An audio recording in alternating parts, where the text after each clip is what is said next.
There's a well-worn cliche that says, if it's not in writing, it didn't happen. And when it comes to your nonprofit, no truer words were ever stated.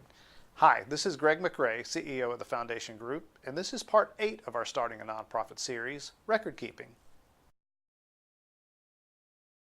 Let's face it, unless you're the uber organized type who just instinctively writes everything down, documentation is probably not your strong suit, and you visionary types know exactly what I'm talking about.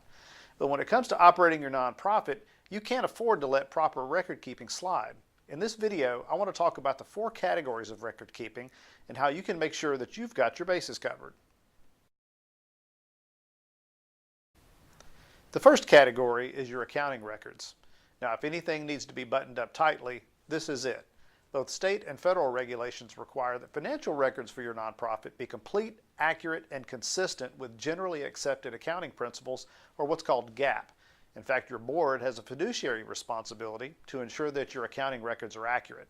And even if you're fortunate enough to have someone on the inside of your organization who's well-versed in nonprofit accounting, I still highly recommend you enlist the services of a competent third-party professional, like Foundation Group, to oversee what's being done and to prepare your annual IRS Form 990 and related filings. Now, the second category I want to talk about is donations. Now, there's 2 reasons why this is so important. First, you have a regulatory requirement to keep accurate records of who gave what and when. Now, this is true of both cash and non-cash or in-kind gifts. The second reason is more practical. There's few things as important to the financial health of your nonprofit than donor cultivation. That's pretty hard to do if you don't know who's giving what.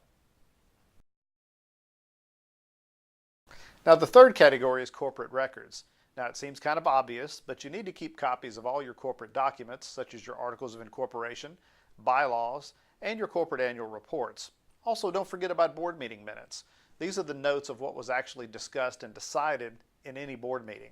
Now, this is an often overlooked piece of record keeping that is no less important. We've actually experienced situations where the IRS or another government agency needed to see that documentation for some reason. And that brings us to our final category, activity records. Now, this may include information about fundraisers or specific program activities. If it's a fundraiser, what happened? How much money came in? What was the cost of conducting it? Same thing for programs. But with programs, what was accomplished? How many people were served? This is all information that the IRS and your state will likely want details concerning. Well, as you can see, record keeping cannot be an afterthought for your nonprofit. Knowing what needs to be documented is the first step to making sure your nonprofit stays in compliance. For more information about this topic, see our companion article and others like it on our website at www.501c3.org. Thanks, and we'll see you next time. Hey, thanks for watching our video. Make sure you subscribe to our YouTube channel to see more like this. You can also like us on our Facebook page at facebook.com/Foundation Group.